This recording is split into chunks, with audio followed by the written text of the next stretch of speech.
ठीक है, तो फिर शुरू करते हैं सबसे बुनियादी सवाल से। इसकी जरूरत ही क्यों पड़ी? मतलब हालात इतने खराब कैसे हो गए कि करोड़ों लोग अपनी जान दांव पर लगाने को तैयार हो गए?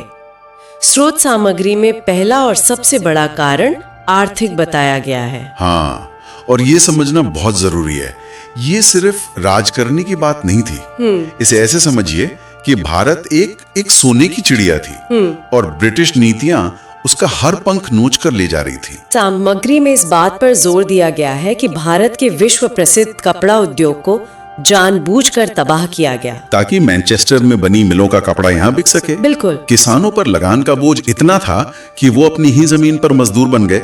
और सबसे बड़ी बात, जिसे दादा भाई नौरोजी ने धन की निकासी या ड्रेन ऑफ वेल्थ कहा। हाँ, भारत से कमाया गया पैसा यहीं नहीं लग रहा था, वो सीधा लंदन भेजा जा रहा था। देश अंदर से खोखला हो रहा था। यानी ये सिर्फ राजनीतिक गुलामी नहीं थी, ये एक आर्थिक लूट थी जो हर भारतीय को, चाहे वो किसान हो या कारीगर, सीधे तौर पर महसूस हो रही थी। और इसी के साथ साथ राजनीतिक बेबसी भी थी। ऐसा लगता है जैसे किसी को उसी के घर में मेहमान बना दिया गया। ये एक अच्छा नजरिया है और स्रोत इसे एक कदम और आगे ले जाता है। ये सिर्फ मेहमान होने जैसा नहीं था, बल्कि एक ऐसा मेहमान जिसे लगातार याद दिलाया जा रहा था कि वो असभ्य है और घर के कायदे कानून तय नहीं कर सकता। प्रशासन और सेना में कोई भी बड़ा पद भारतीयों को नहीं दिया जाता था। कानून अंग्रेजों के लिए अलग और भारतीयों के लिए अलग थे। ये रोज का अपमान, ये नस्लीय भेदभाव शायद आर्थिक चोट से भी ज्यादा गहरा था। तो ये पैसे या सत्ता की लड़ाई से कहीं ज्यादा इज्जत और आत्मसम्मान की लड़ाई बन गई थी। निश्चित रूप से जब किसी समुदाय को लगातार ये महसूस कराया जाता है कि वे दुयम दर्जे के हैं, तो एक समय के बाद प्रतिरोध की भावना पैदा होना स्वाभाविक है। लेकिन यहाँ एक जबरदस्त विरोधाभास है जिसका जिक्र स्रोत में है। इस प्रतिरोध की आग को हवा देने में पश्चिमी शिक्षा का भी बहुत बड़ा हाथ था। एक मिनट, ये जो कमाल की बात है, मतलब अंग्रेजों ने जिस सिस्टम को अपने फायदे के लिए बनाया वही उनके खिलाफ हो गया। स्रोत इस पर और क्या कहता है? ये तो किसी कहानी में एक जबरदस्त मोड़ जैसा है। बिल्कुल, ये अंग्रेजों का एक क्लासिक ओन गोल था।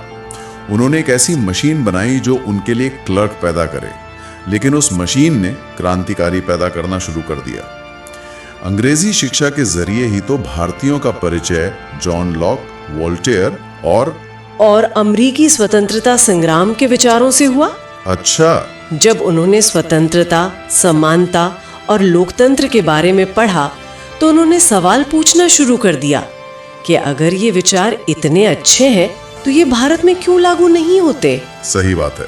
तो जिस अंग्रेजी भाषा को गुलामी बनाए रखने के लिए सिखाया जा रहा था, आजादी की सोच उसी भाषा में तैयार हो रही थी।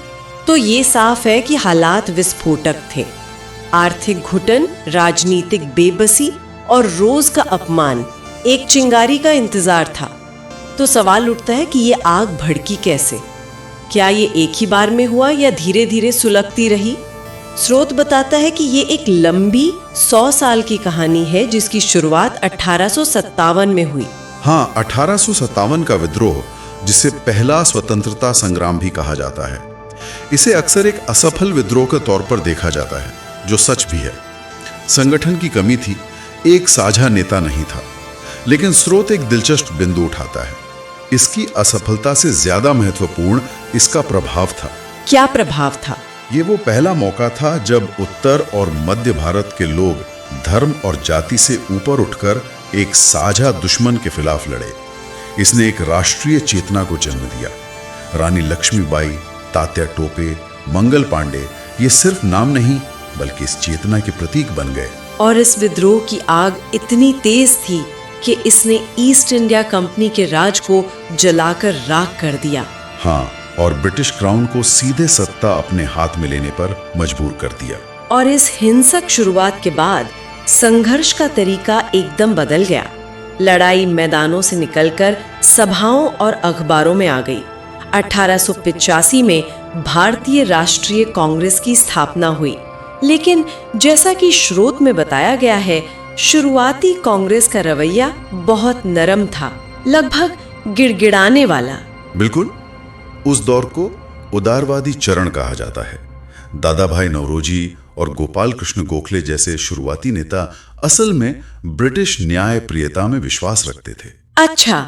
उनका मानना था कि अगर हम अपनी मांगे याचिकाओं और प्रार्थना पत्रों के जरिए ठीक से पेश करेंगे तो अंग्रेज हमारी बात जरूर सुनेंगे।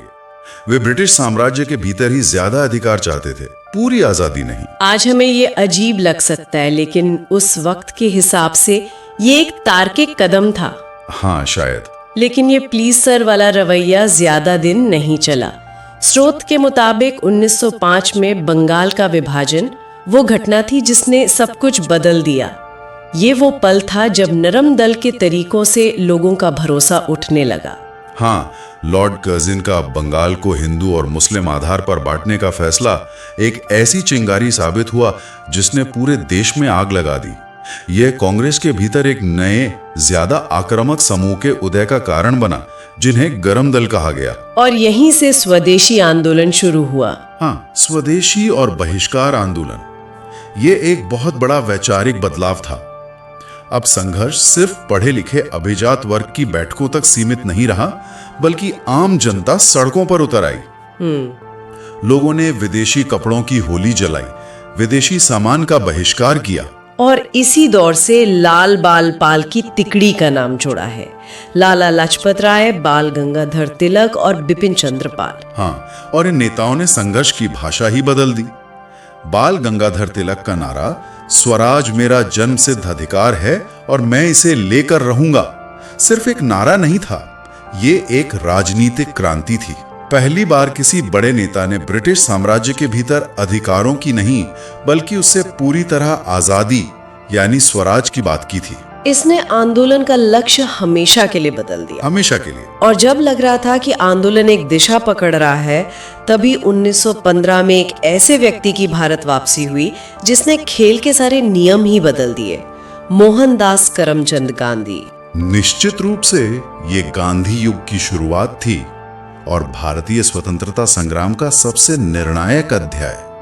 गांधी जी का सबसे बड़ा योगदान ये था कि उन्होंने आजादी की लड़ाई को कुछ चुनिंदा लोगों के आंदोलन से निकालकर करोड़ों लोगों का जन आंदोलन बना दिया। उन्होंने दक्षिण अफ्रीका से सत्याग्रह नाम का एक नया हथियार लाया था, सत्य और अहिंसा की ताकत। बिल्कुल। और उन्होंने कांग्रेस को शहरों के ड्राइंग रूम से निकालकर भारत के गांवों और खेतों तक पहुंचा दिया। स्रोत उनके 3 बड़े आंदोलनों का खास जिक्र करता है। पहला था 1920 का असहयोग आंदोलन। हाँ, जिसका मूल विचार बहुत सरल लेकिन बहुत शक्तिशाली था कि अंग्रेज हम पर इसलिए राज कर पा रहे हैं क्योंकि हम उनके साथ सहयोग कर रहे हैं। सही बात है। अगर भारतीय उनके स्कूल, कॉलेज, अदालतें और नौकरियां छोड़ दें तो ये ढांचा अपने आप ढह जाएगा। ये एक मनोवैज्ञानिक हमला था जिसने ब्रिटिश शासन की नींव हिला दी। और फिर 1930 का सविनय अवज्ञा आंदोलन, जिसकी शुरुआत तो किसी फिल्म के सीन जैसी लगती है। प्रसिद्ध दांडी मार्च, नमक जैसी छोटी सी चीज को विरोध का प्रतीक बनाना, ये विचार ही अद्भुत है। ये राजनीतिक रणनीति का एक मास्टर स्ट्रोक था। स्रोत बताता है कि गांधी जी ने नमक को इसलिए चुना क्योंकि ये हर भारतीयों को जोड़ता था, अमीर हो या गरीब, हिंदू हो या मुसलमान। हाँ, सरकार ने इस बुनियादी जरूरत पर टैक्स लगाया था। गांधी जी ने 240 मील पैदल चलकर समुद्र तट पर खुद नमक बनाकर इस काले कानून को तोड़ा। इस एक प्रतीकात्मक कार्य ने पूरे देश में अवज्ञा की एक लहर पैदा कर दी। लाखों लोग, जिनमें हजारों महिलाएं भी थीं, पहली बार घर से निकलकर आंदोलन में शामिल हुई। और आखिर में 1942 का भारत छोड़ो आंदोलन, करो या मरो का नारा, ये तो एक तरह से अंग्रेजों को सीधा अल्टीमेटम था। बिल्कुल। द्वितीय विश्व युद्ध के बीच जब ब्रिटेन खुद अपनी लड़ाई लड़ रहा था, गांधी जी ने यह साफ कर दिया कि अब बातचीत का समय खत्म हो गया है।